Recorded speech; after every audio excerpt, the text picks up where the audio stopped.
Ooh, next up is a really good one.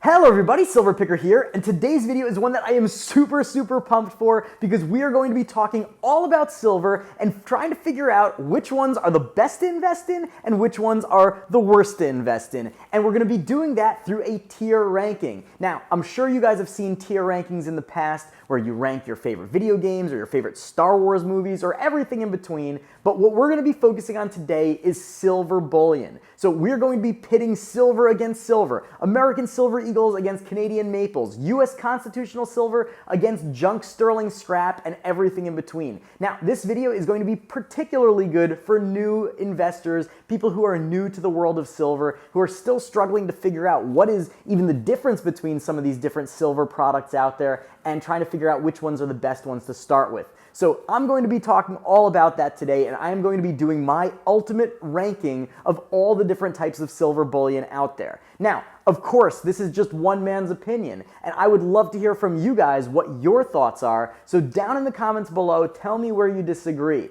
And I'm sure there will be disagreement, so if you are new to the channel, please consider hitting the subscribe button now because I will be doing some follow-up videos based on any of the controversial findings that we have from the community. So with all that, let's have some fun, let's take a look at a bunch of different silver, and let's start ranking. Alright, so I've got my computer right here and I've got my tier ranking open, and basically for all of you who are new to this, essentially what we're going to be doing is we're going to be taking all these different silver items that we have pictured down below and we're going to be dragging them up into this framework. And this framework is made up of the different tiers, of course. Now you're probably familiar with A, B, C, D, and F from grade school because that's the typical grading system that we're mostly all familiar with, but then there is this S. S stands for superb or superior, and that is the top dog. So it's like beyond A+. It is the best of the best, the creme de la creme, and really just the fewest items are going to be up there. So with all that, why don't we just get started and see where everything sort of shakes out. So we might as well start with the one that I sort of dropped here just as an example, which is the 40% Kennedy half. Now, most of US silver coinage from 1964 and earlier was made out of 90% silver, and people love to stack that because it is readily identifiable, you always know what the weight is, you always know what the purity is, and it has the backing of the US government, essentially. So people are really into that, and it has very low premiums. However, from 1965 through 1970, they also made the Kennedy half dollars in 40% silver. Now, a lot of collectors and stackers do not like these because of their lower silver content, but they still take up the same amount of space. So frequently, those premiums are really low and sometimes not even existent. So normally, if let's say you would put 90% silver in like the A or B category, even the S category, you'd probably drop this 40% down by like the D or the C. However, I'm going to start us off right away with a controversial opinion, and I am going to put these up into the B tier, specifically because, no, they don't have a lot of silver content, so they are kind of objectively worse than their 90% counterparts, but because the premium is so low, and sometimes you can even get these below spot, even from dealers and coin stores, they are a really good opportunity because, as I always say, don't forget, silver is silver. Great, so now we have our first piece of bullion ranked, and that is really useful because now we have a barometer with which to measure everything else. Also, for you guys watching at home, it gives you guys an idea of how I think about silver. What's going on in the silver picker's brain when he's looking at silver bullion? And that can give you guys some insight into how you guys can develop your own investing philosophy when it comes to silver bullion. All right, so we're just gonna jump right back into the rankings, and we are going right off the bat with a really iconic piece of silver, and that is, of course, the American Silver Eagle. The American Silver Eagle is a US government issue bullion coin. It's 1 ounce of pure 999 fine silver. It is recognized the world over. Everybody loves it, everybody wants it, and it is just like a prime candidate to be in this S tier, right? It is really sort of like the iconic silver investment coin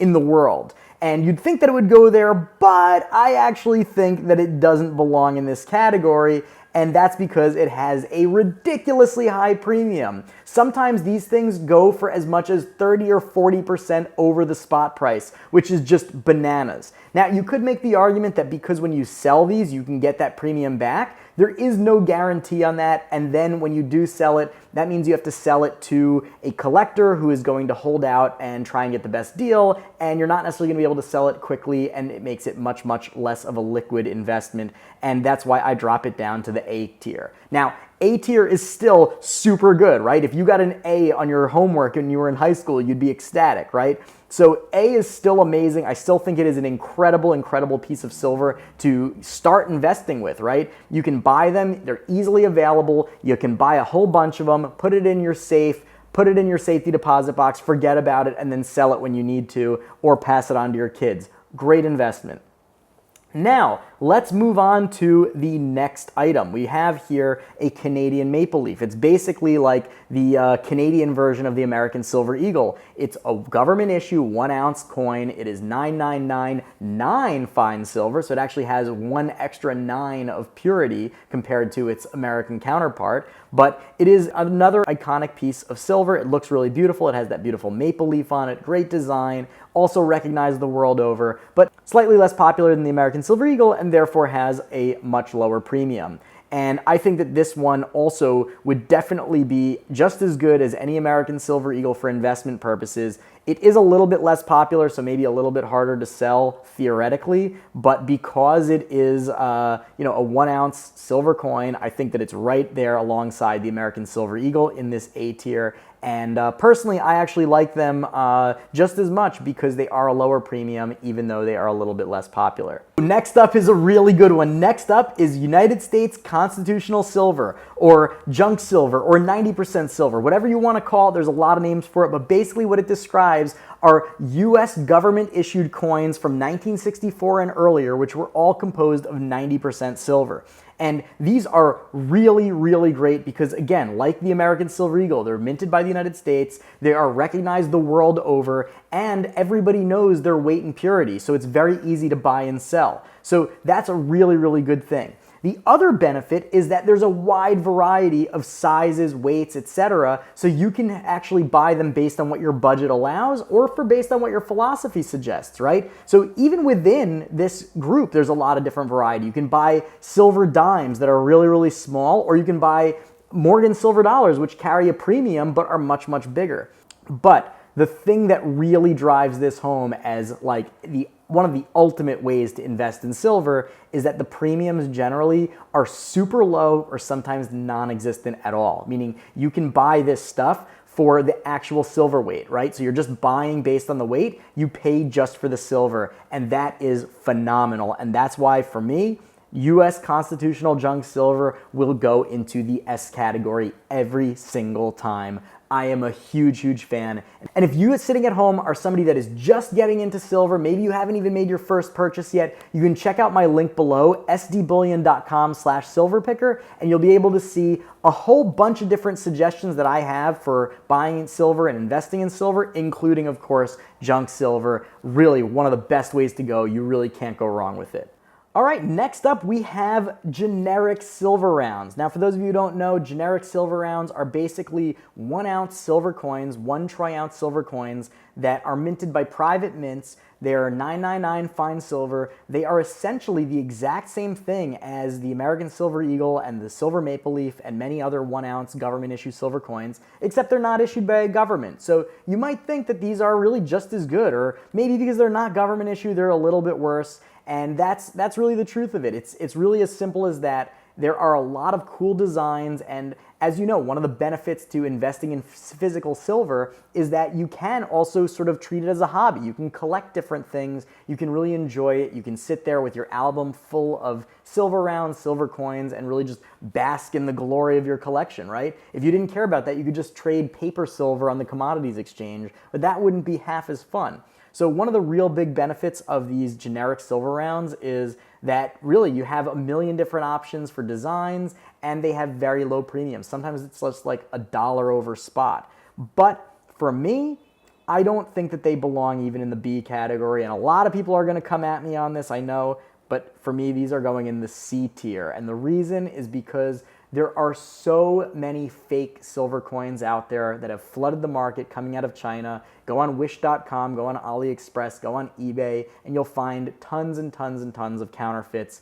And the fact that it just makes it one bit harder to determine whether a coin is real or fake because it's just so unrecognizable, right? It could have my face on it for all we know, right? There's so many different reasons why buying, or I should say investing in generic silver rounds is just not ideal. If you're gonna want to buy sort of a low premium silver product, just buy American constitutional silver. It is so much better, so much more recognizable, and it has basically the same or lower premium. So definitely gonna go in the C category. Come at me in the comments if you got a problem with that. Next up, we have graded silver. This is one of the more controversial things in the silver community. This is graded silver. So right here we have an example of a graded American silver eagle, and that means that it has been encapsulated in a hermetically sealed container that has an official seal of approval from either PCGS, Professional Coin Grading Services, or NGC, or Annex, or some other grading service to authenticate it and to give it a condition grade. And for me, I have zero interest in that. Coins, totally different, right? If you want to get a coin graded and you want to try and get sort of that top grade where you end up making the value go from like $100 to $1,000, great, good on you, and I am totally for that. I think grading coins is a really good investment when it comes to numismatic coins. However, when it comes to bullion, I am totally against it. I think it is just such a gimmick. I think it adds to the premium that's already high enough as it is, and it doesn't really give you any additional value. The fact that a American Silver Eagle is a Proof 69 or an MS69 is basically meaningless because these coins never went into circulation, and it's really just a gimmick, and that's why I put it down in the D category, the D tier. I avoid these. The only time I get them is when they're either coming in grab bags or I've won them in contests, and that's really about it. I have no interest in investing in those whatsoever. Next up, we have the Australian Kookaburra. These are a really iconic set of coins that everybody likes. They have a sort of a different design of the bird every single year, or most years I should say. Somebody can correct me down in the comments if I'm wrong on that, but basically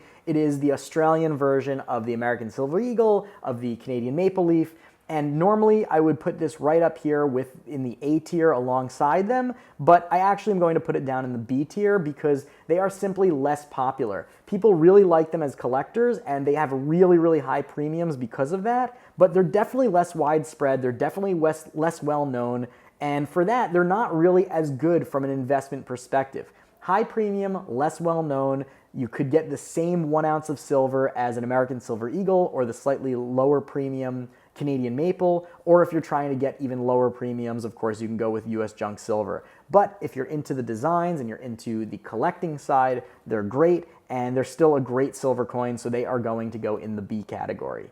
All right, next up, we have the Mexican Libertad. Mexican Libertad, again, is in that same category of American Silver Eagle, Canadian Maple Leaf, Australian Kookaburra. These are really great, and there's a lot of people that even focus on collecting or investing in like the whole group. They just love getting all the different coins that are minted by US governments for bullion investors, and I think that that's great. The only problem with the Libertad is that they're kind of hard to find in a lot of cases. I remember maybe 2 years ago I was trying to buy some, and I literally couldn't find it on any of the websites. They were all sold out, and the production quantities were just kind of low. So it made it a little bit difficult. I also don't love the finish on the coins, like just from an aesthetic perspective. They have a bunch of different versions, but in some years the finish is kind of like this antique kind of matte finish. Some people find that cool. I'm not that into it. It kind of actually makes it look like a counterfeit in a lot of ways, and I've had other people think that even mine was counterfeit when of course I've had it tested a number of times and I know for sure it is real.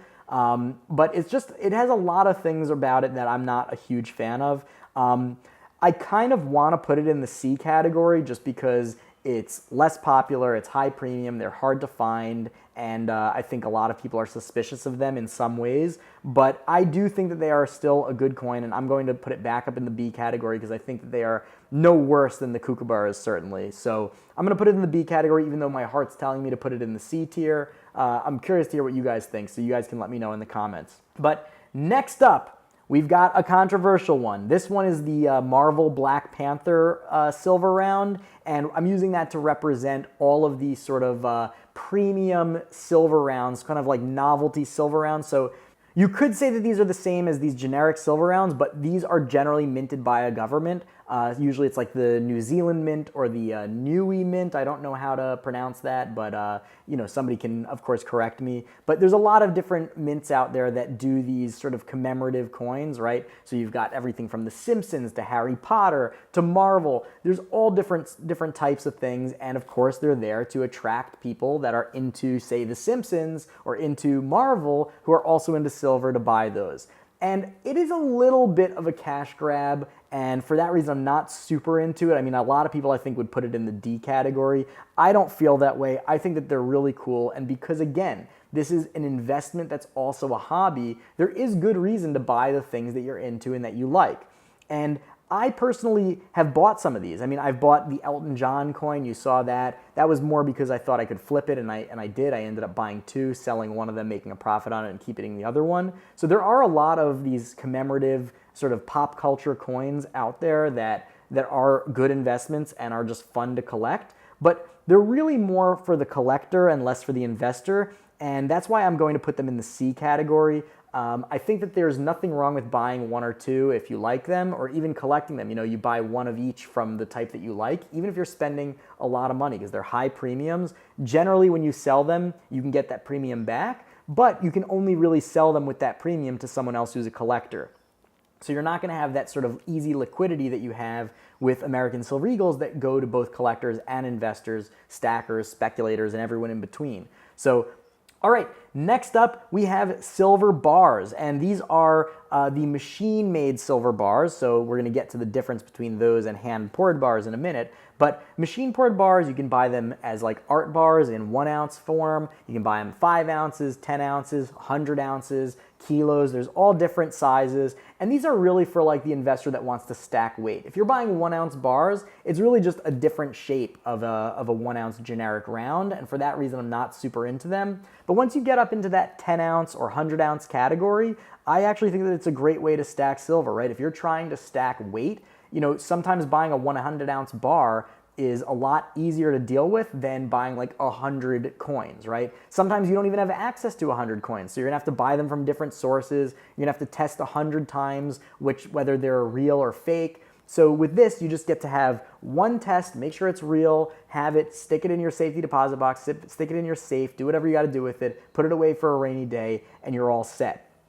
I'm not gonna give it an A listing because they're just a little bit harder to sell. You know, not everybody's into them. Not everybody wants to buy them. The coins and 1 ounce rounds are definitely more popular than these machine-made bars. So I'm putting them in the B category. You know, I've got a couple of them, but you know, I'm kind of lukewarm on them personally.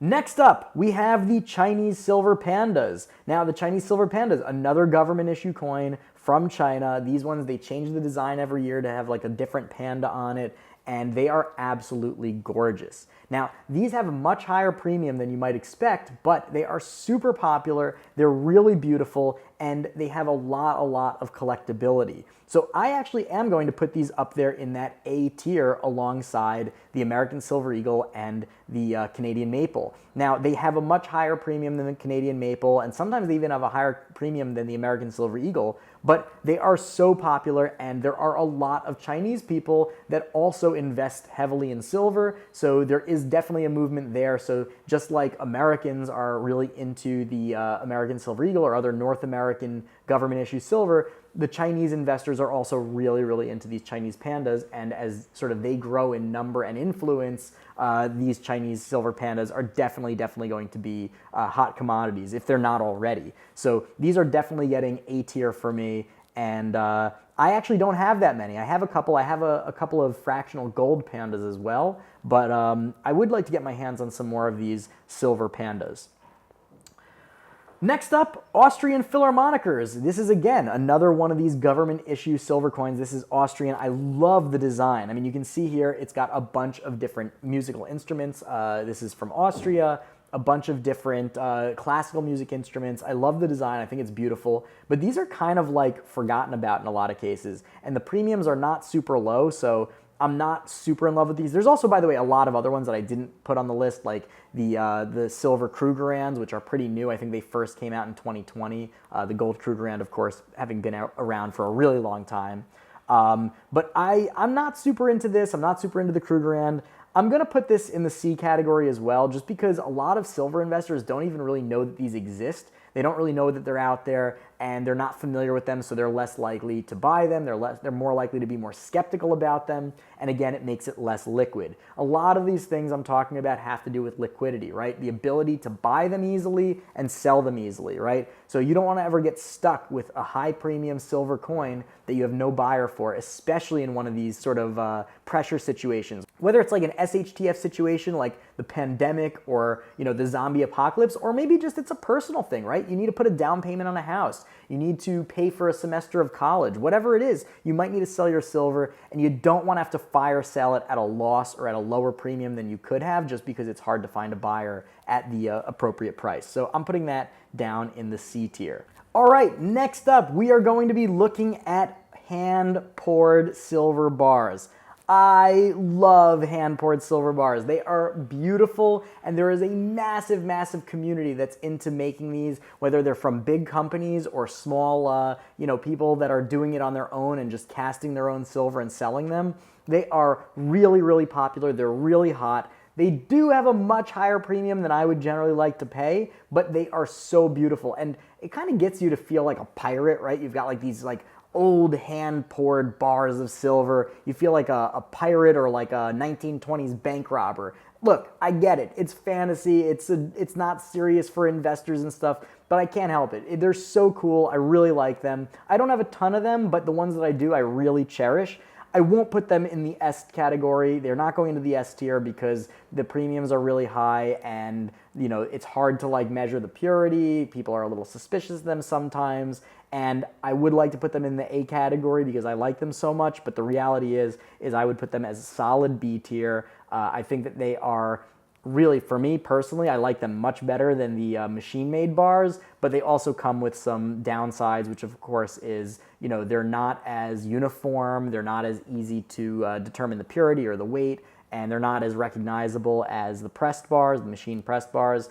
So there are some pros to them, some cons to them, some pros to the machine bars, some cons to them, and that's why ultimately I think I put them in the same tier, even though I personally like these hand-poured bars much, much better. Next up, we are going into the category of super premium commemorative government issue coins. These are super premium silver coins. They've got, in the last few years, they've gotten all sorts of crazy added things that they put on them. This one is an Australian coin that has opal, like actual opal stone set in the shape of Australia into the coin. There are other ones with Venetian glass. There are other ones with specks of gold. There are even some coins that literally have, asteroid rocks or moon rocks inside embedded into the coin. It's really nuts. I've had some of them in the past. I've sold them. They're really popular among collectors because they're cool. There's a lot of variety. They're just interesting. They let your imagination run wild, and they are fabulously beautiful.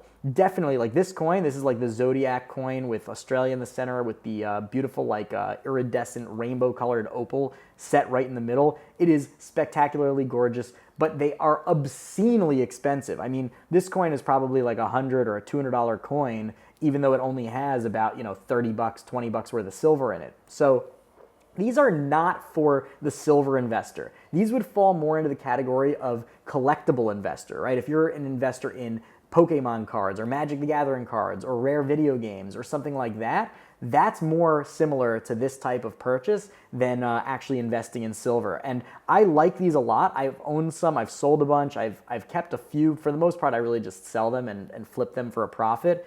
I'm not saying there's anything wrong with these. I think that they are a great coin. I think they're beautiful. I think there's certainly, there's value in them. There's definitely money to be made when you're buying and selling them and flipping them, but I'm gonna have to put these in the D tier because these are not good for investment. These are good if you're a collector, or they're good if you want to like flip them or speculate on them maybe. But as a silver investment, they are really, really not good because the premiums are super high, and in any kind of like big cataclysmic economic event, those premiums are going to tank, and you're really just going to be able to sell them for the silver weight, and you are going to lose a ton of money on them. So I do not recommend these for investors.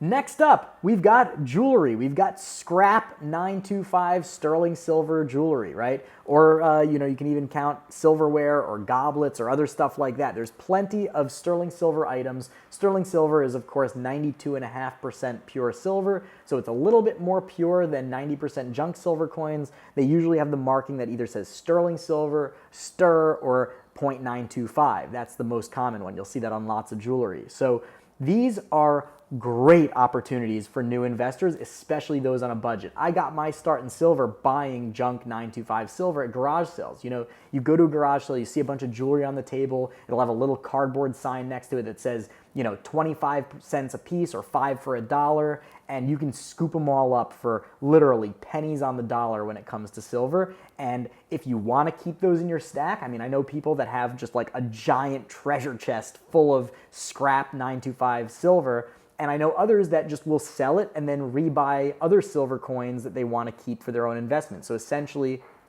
they'll go to a garage sale, they'll buy a bunch of jewelry. Let's say they've got like 1.25 ounces of silver. They'll go and sell that, and they'll end up buying a 1 ounce silver coin with that money. So they'll lose a little bit because obviously there's a premium, right? You sometimes can't sell 925 silver for the full silver weight, right? Sometimes you have to take sort of a negative premium, right? There's actually a cost to it. Maybe you can only sell it for 90% of the value or 85% of the value, but you take that money and then you can put it into American Silver Eagles. So essentially you're trading it at a small loss, or you could say sort of a conversion fee, which I think is reasonable. And now you've gone to a garage sale, you've paid a couple of bucks for some silver, and you end up with some really high quality stackable silver coins like American Silver Eagles. So whatever your philosophy is on buying 925 silver, whether you just decide to keep it or some people just want to wear it, right? In India, for instance, there are a lot of people that have investments in gold, but it's all in jewelry. You'll see, you go to India, people are wearing tons of rings, earrings, bangles, and that is a very, very old form of storing wealth, but it still persists to this day, and it is not a bad idea, right? You might as well get some use out of it, get some beautiful jewelry as part of your investment, right? It is not a bad idea to just keep it in its sort of jewelry form. So for that reason, I am putting it in the S tier. They have very low premiums. You can buy them at garage sales often for like, a tenth of the price of silver, right? You can buy it for pennies on the dollar. You can buy them, in all sorts of shapes and sizes, whether it's jewelry, silverware, goblets, candelabras, whatever it is, religious ornaments, Judaica, all sorts of stuff like that. And you can either keep it in the form that it's in, you can sell it, keep the profit and cash, or you can put it into another type of silver. I love it. I got my start in it, and it has a very, very, strong place in my heart in the silver world. And I always recommend new collectors and investors to get right into the silver world through buying jewelry and stuff like that. So S tier all the way. Next up, we have another non-coin, non-bar piece of silver, and this is silver statues or silver models. Sometimes you'll see like silver bullets. That's become really popular. So 9mm bullets or shotgun shells or machine gun bullets that are actually cast in silver. So it's essentially just like a generic silver round, but instead of being a coin, it's in some kind of, three-dimensional shape, right? So this one is an example of a dragon, right? So it is a big 999 fine silver statuette of a dragon. They've got them in all sorts of different shapes. I've seen a lot with like fantasy motifs or military motifs, and people are really into them because they're absolutely beautiful. It is something from your silver stack that you can put on a shelf, and it's art. It's genuinely art, and people spend big bucks on art and spend big premiums on art. So I see nothing wrong with buying, an art piece that is silver. Now, in terms of investment, I would say that it is not the ideal place to put your money because they're definitely not known the world over, right? They're very, very uncommon. A lot of people don't know them. They don't trust them. They're harder to authenticate, and they're definitely harder to tell the purity and the weight and all that.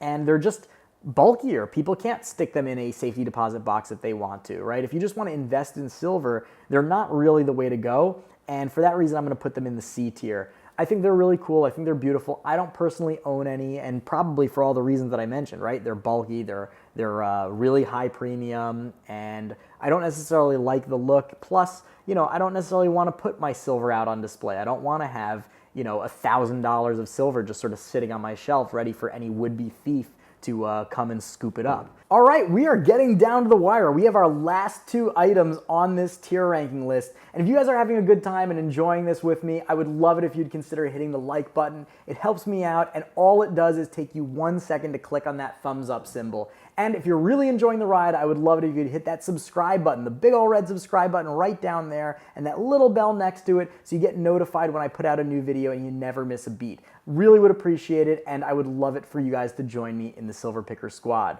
Now, back to the list, back to the ranking, back to the tiers, back to this incredible match of silver versus silver. So the next item we have up are war nickels. War nickels are 35% silver nickels minted by the US between 1942 and 1945 during World War II. They needed some of the other metals that were in the nickel for the war effort, so they replaced it with silver. So 35% silver, very, very low purity, very similar to the coin that we started with, which was the 40% Kennedy half. And it's also really not liked a lot by collectors because of its low silver quality. And also, when you actually look at them, because of the different mix of metals, typically they're really ugly looking. They get this like yellowish, grayish tone to them. They are not pretty coins. They're low silver content, and a lot of people don't like to buy them. I mean, I have, in my picking history, have been able to buy these sometimes for as little as 50% of their silver value just because people want to unload them. But on the flip side, they're also really hard to sell. Way harder to sell for whatever reason than the 40% Kennedy halves, and for that reason, I'm going to put these in the C category. I don't think that they're terrible, and I think that there is an opportunity that these may end up going up in value and getting more and more popular just because, as I said before, silver is silver, and I think people are starting to recognize that. So there may be an opportunity to sell these more easily in the future, but right now they are not very liquid. They're even less liquid than the 40% Kennedy halves, so they are going into the C tier. And last but not least, we are at a massive category that can probably be a video on its own, and if you do want to see that, let me know in the comments below. But this is what I'm calling world junk silver. So just like American junk silver, these are silver coins minted by governments, usually in the 1960s, 50s, 40s, and earlier. And they have varying types of purities, so everything from literally 92.5% of sterling silver all the way down to just 10%. So there are actually some Mexican silver coins that are just 10% silver, super low. So there's a whole range, and I'm putting them all in one category. I think that they are an excellent, excellent investment because, yes, they are harder to sell sometimes, and they're definitely harder to identify, and when you're selling them, especially if you've got a whole bunch of them, it takes a lot of time because, one might be 44 grams of, 92.5% silver, and one might be 12 grams of 72% silver, while another one is 8 grams of 83.5% silver. So there's just so much variety, which makes it really, really tough to go through an actual deal of selling them. But in practice, if you do your own organization and you keep good records, and if you're just grouping them by weight, you group them by purity, right? So even if you've got 10 different countries that all have 83.5% silver purities, you put those all in one bag and you put your 72% silver in another bag. It's actually not that terrible to sell them, and from a collector's perspective, they're really interesting. They keep you motivated to stay in the silver game because they're super interesting historically. They're great for kids, right, to learn about geography, learn about the world, learn about politics, economics. I can't say enough good things about them, and even though they are a little bit harder to sell and they are lower purity in a lot of cases, I am still going to put them in the A tier. And the reason is because the premiums are super low, usually non-existent at all, and sometimes you can get them below their silver value. So there you have it. This is my Silver Pickers Ultimate Silver Bullion tier list. What do you guys think? I definitely want to hear your thoughts in the comments below. Do you think I left anything important off the list? Are there any silver bullion items that you think belong on this list that weren't there? Do you think that I made any crazy mistakes? Do you think I'm nuts for putting the only 2 items as 90% constitutional silver and 925 junk silver in the S category? Do you think that, say, I've been too harsh on these graded silver bullion coins? I'm sure you'll all let me know in the comments below. And if you want to see a follow-up video to this where I get a little bit more granular, maybe just do US coins or just world coins or just world silver bullion like American Silver Eagle and the Philharmonic and sort of broaden my look on that, I'm happy to do it. So just let me know what you guys think. I had a lot of fun doing this, and I will put the link to this tier list in the description box below, and you can make your own tier rankings with these coins. And if you do, I want you to screenshot them and tag me on Instagram at @thesilverpicker so I can see what you guys think. I had a lot of fun doing this. I hope you did too. I've got a lot more awesome videos coming down the pike, so stay tuned, and until then, Silver Picker out. A huge thank you to all of my patrons. Thank you all so much for another month of support. I am sure that we are going to be discussing this tier ranking list in the Discord server. If you are not yet a patron and want to become part of the best and fastest growing community on the internet focused on coin collecting and precious metals investing, then you gotta support my Patreon campaign and join the Discord. The links are below. I can't wait to see you there.